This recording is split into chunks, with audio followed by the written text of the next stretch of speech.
નમસ્કાર વિદ્યાર્થી મિત્રો, આજે આપણે આવી ગયા છે સમય અને કાર્યના એક દાખલા સાથે। આ વિડિયોમાં આવા દાખલાઓને કઈ રીતે સોલ્વ કરવાનો એ મેથડ આપણે શીખશું। દાખલો છે આપણો કે એ કોઈ કાર્યને 20 દિવસમાં કરે છે અને બી તે જ કાર્યને 30 દિવસમાં પૂરું કરે છે। બંને સાથે મળીને કામ શરૂ કરે છે। થોડા દિવસ પછી એ જે છે કાર્ય છોડી દે છે અને બાકીનું કાર્ય બી જે છે એ 20 દિવસમાં પૂરું કરે છે। તો બંને સાથે કેટલા દિવસ કામ કર્યું એ આપણથી ક્વેશ્ચનમાં પૂછ્યો છે।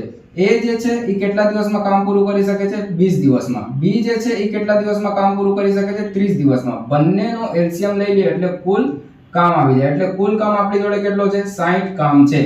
તો એ એક દિવસમાં કેટલું કામ કરશે? તો એ જે છે એક દિવસમાં 60 ભાગ્યા 20 કામ કરશે એટલે કે 3 કામ કરશે।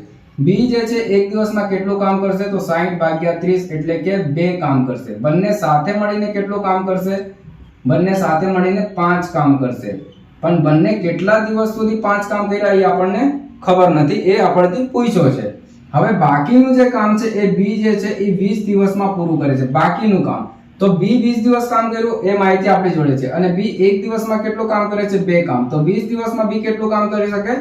40 કામ। હવે ટોટલ કામ કેટલું હતું? 60। 60 માંથી 40 કામ બી એકલા પૂરું કર્યું 20 દિવસમાં, તો વધ્યો કામ કેટલો? 20। હવે આ 20 કામ જે છે એ અને બી સાથે મળીને કર્યું હશે અને એ અને બી સાથે મળીને કેટલા દિવસમાં એ અને બી સાથે મળીને કેટલા કામ કરે છે? એક દિવસમાં 5 કામ કરે છે। તો 20 દિવસમાં 20 કામ એ કેટલા દિવસમાં કર્યું હશે? 4 દિવસમાં। આવા ઝડપી મેથડ શીખવા માટે અમારી ચેનલ સાથે જોડાયેલા રહો। આભાર વિદ્યાર્થી મિત્રો।